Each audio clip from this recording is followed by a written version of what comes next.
Hi, hello my dear students. This is Srilekha MSc Maths. Welcome to Sri Maths Lab. So already నేను ఇవాళ afternoon లైవ్లో introduction to trigonometry class అయితే explain చేశానమ్మా. కాకపోతే కొంచెం clarity అయితే రాలేదనిపించింది video. So అందుకని నేను మళ్ళీ ఒకసారి ఇది ఎక్స్ప్లెయిన్ చేస్తున్నాను. మీకు ఇంకా క్లారిటీగా మీకు ఎక్స్ప్లెనేషన్ కావాలి అనుకుంటే కనుక ఒకసారి లైవ్ క్లాస్ అయితే చూసేయండి, ఓకేనా? సో ఎవరైనా ఫస్ట్ టైం మన ఛానల్ని చూస్తే మాత్రం తప్పకుండా సబ్స్క్రైబ్ చేసుకోండి, మీ ఫ్రెండ్స్కి రిలేటివ్స్కి కూడా షేర్ చేయండి. సో ఈ వీడియో యూజ్ఫుల్ అనుకుంటే ఒక చిన్న లైక్ అయితే ఇచ్చేయండి, ఓకే? సో చూడండి, so introduction to trigonometry. So ఈ చాప్టర్ నుంచి మనకి వచ్చేసి ఫైనల్ ఎస్ఎస్సి ఎగ్జామ్స్లో 1 mark 2 mark and 4 mark questions అనేవి వస్తాయండి, ఓకేనా? సో ఇది వచ్చేసి మొత్తం ఇంట్రడక్షన్ అయితే ఇచ్చేస్తున్నాను ఈ చాప్టర్లో. సో క్లియర్గా ఎక్స్ప్లెయిన్ చేసేస్తానే, ఉన్న డౌట్స్ ఉంటే ఇంకా కామెంట్ సెక్షన్లో అయితే కామెంట్ చేసేయండి. సో ఇక్కడ చూడండి, introduction to trigonometry. So trigonometry అంటే చూడండి, TRI ట్రీ అంటే ఏంటి మీనింగ్ అంటే 3 అనమాట. గాన్ అంటే సైడ్స్ అండి, ఓకే? 3 సైడ్స్.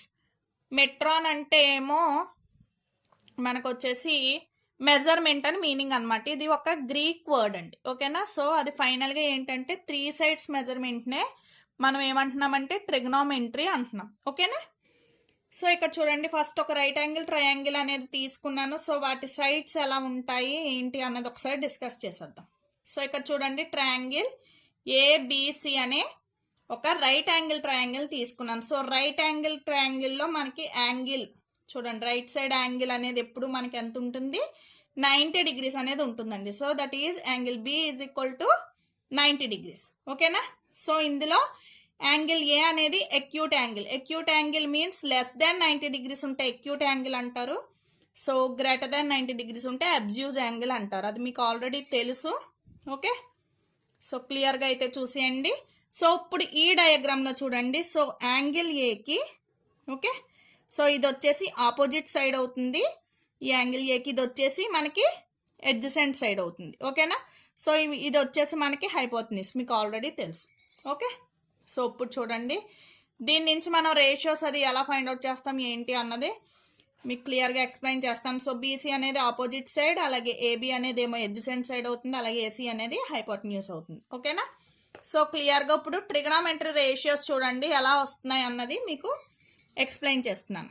సో సైన్ ఏని మన సైన్ ఆఫ్ యాంగిల్ ఏ అని కూడా అనొచ్చండి. సో సైన్ ఏ అంటే ఏంటి అంటే ఆపోజిట్ సైడ్ బై హైపోటెన్యూస్, ఓకేనా? సో అదే రాసాను. సో ఆపోజిట్ సైడ్ అంటే BC, హైపోటెన్యూస్ అంటే AC. So next cos A. Cos ఏని మనకి కొసైన్ ఆఫ్ ఏ అని కూడా, యాంగిల్ ఏ అని కూడా అంటారండి. సో దానికి ఏంటి, అడ్జసెంట్ బై హైపోటెన్యూస్, ఓకేనా? సో అడ్జసెంట్ బై హైపోటెన్యూస్ రాసేసాను. సో AB బై AC, ఓకేనా? సో టాంజెంట్ అంటే ఏంటి అంటే side opposite by side adjacent అండి. సో ఈ రెండు అవుతాయి అన్నమాట. అంటే క్లియర్గా సైన్ ఏ బై కాస్ ఏనే మనం ఏమనొచ్చు, టాన్ ఏ అని కూడా అనొచ్చు, ఓకేనా? So side opposite by side adjacent, so BC by AB.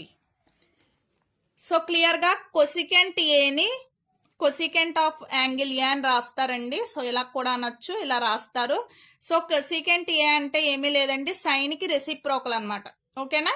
So మామూలుగా సైన్ అంటే ఏంటి, సైన్ ఆపోజిట్ బై హైపోటెన్యూస్ కదా. సో దీనికి ఆపోజిట్ అంటే ఏమవుతుందండి, రెసిప్రోకల్ అంటే hypotenuse by side opposite, that is AB by BC, ఓకేనా? సో ఏమీ లేదు, రివర్స్ అవుతుంది అనమాట. అలాగే secant of A, angle A అన్న కూడా సీకెంట్ ఏ అనొచ్చు. సో ఇది మనకి దేనికి ఆపోజిట్ అండి, కాస్కి ఆపోజిట్. సో కాస్ ఏ అంటే ఏమని రాసాం, సైడ్ అడ్జసెంట్ బై హైపోటెన్యూస్ కదా. సో సీకెంట్ అంటే ఏమవుతుందంటే హైపోటెన్యూస్ బై సైడ్ అడ్జసెంట్, ఓకేనా? So clearly AB by AC. Next వచ్చి కాట్ని ఎలా అంటారంటే కోటాంజెంట్ అంటారండి, ఓకేనా? So cotangent of angle A is equal to cot A. So that is, so టాన్కి రెసిప్రోకల్ అనమాట. So side adjacent by side opposite, that is AB by BC, ఓకేనా? So క్లియర్గా వీటి రేషియోస్ అయితే చూసారు. సో వీటి మధ్య కొన్ని రిలేషన్షిప్స్ అయితే ఉన్నాయా, ఎలా వస్తాయి ఏంటి అన్నది అయితే చూసేద్దాం. సో సైన్ ఏని ఎలా రాయొచ్చు అని చెప్పాను, 1 బై కొసికెంట్ ఏ, అలాగే కొసికెంట్ ఏని 1 బై సైన్ ఏ అని రాయొచ్చు. So that implies clearly sine A into cosecant A is equal to 1 అయిపోతుంది. క్లియరేనా?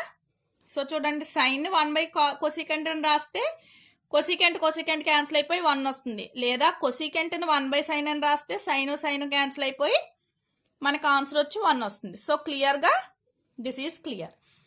సో అలాగే నెక్స్ట్ కాస్ని 1/secant అని రాయొచ్చు, అలాగే సెకంట్ని 1/cos అని రాయొచ్చు. సో ఇక్కడ ఎలాగైతే అయిందో similarly cos A into secant A అనేది ఏమవుతుందండి? 1 అవుతుంది. So similarly tan A, so tan కాట్కి రెసిప్రోకల్. ఓకేనా? సో అలాగే కాట్ టాన్కి రెసిప్రోకల్. ఓకేనా? సో వీటిని బట్టి మళ్ళీ that implies tan A into cot A is equal to 1. This is also clear. ఇంకా tan ఏని ఎలా రాయొచ్చు అంటే sine A by cos A. ఇందాక చెప్పాను కదా రేషియోస్లో ఎలా వచ్చింది అన్నది. So tan A is equal to sine A by cos A, అలాగే కాట్ ఏని దీనికి రెసిప్రోకల్ కాబట్టి రివర్స్ అవుతుంది అనమాట. So cos A by sine A clearly. ఓకేనా? సో ఇప్పుడు ట్రిగనామెట్రిక్ ఐడెంటిటీస్ అండి. సో మీకు ఈ ఫార్ములాస్ అన్నీ చాలా గుర్తు ఉంటే కనుక మీరు చాలా ఈజీగా అయితే మీరు చేసేయచ్చు. ట్రిగనామెట్రీ గురించి ఎలాంటి భయం అవసరం లేదు. ఓకేనా? నేను చెప్పే ఫార్ములాస్ అవి ఫాలో అవుతూ టిప్స్ ఫాలో అవుతూ చేయండి. ఈజీ అంటే చాలా ఈజీగా మీరు ట్రిగనామెట్రీ చేసేస్తారు. ఓకేనా?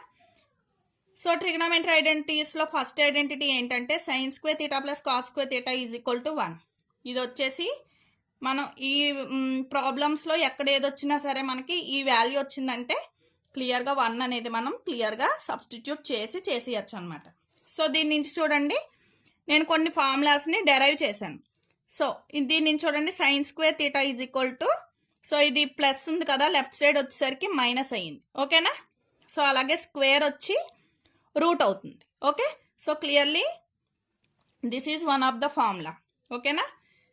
Which are used in some problems. Okay?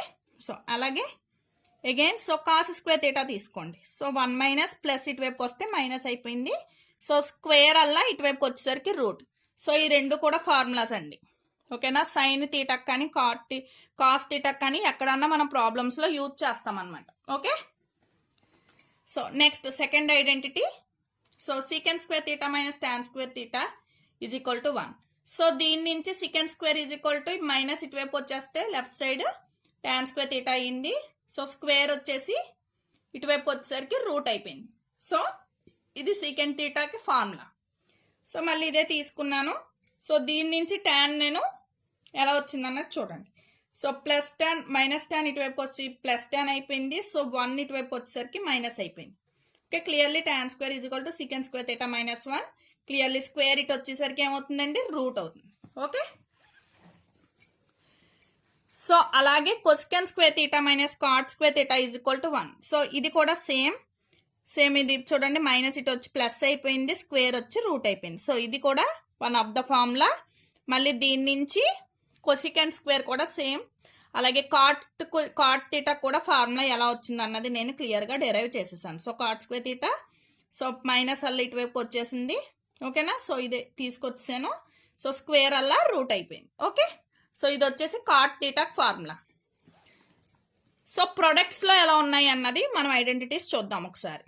So sine theta into cosecant theta is equal to 1 అంట. ఎలా ఎందుకు అవుతుందండి? సైన్ థీటా అంటే 1/కొసికెంట్ థీటా అని రాయొచ్చు, అలాగే కొసికెంట్ థీటాని 1/సైన్ థీటా అని కూడా రాయొచ్చు దీని నుంచి. ఓకే?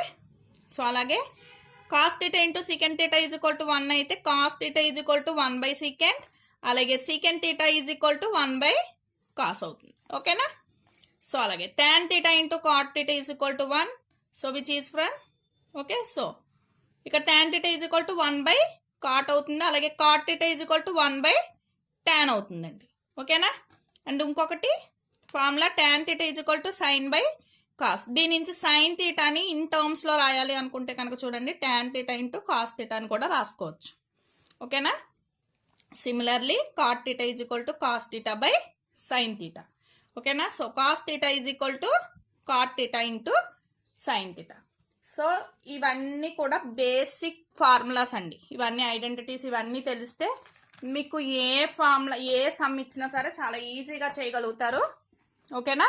సో మీ ఫ్రెండ్స్కి రిలేటివ్స్కి కూడా షేర్ చేయండి. వీడియో నచ్చితే మాత్రం చిన్న లైక్ అయితే ఇచ్చి ఛానల్ని సబ్స్క్రైబ్ చేసుకోవడం మాత్రం మర్చిపోకండి. ఓకేనా? సో మిగిలిన క్వశ్చన్స్ అన్నీ మన వీడియోలో అప్లోడ్ అవుతూ ఉంటాయండి. నెక్స్ట్ 1 మార్క్ క్వశ్చన్స్ అవి కూడా వచ్చేస్తాయి. ఓకే, మన ఛానల్ అయితే ఫాలో అయిపోండి. Thank you.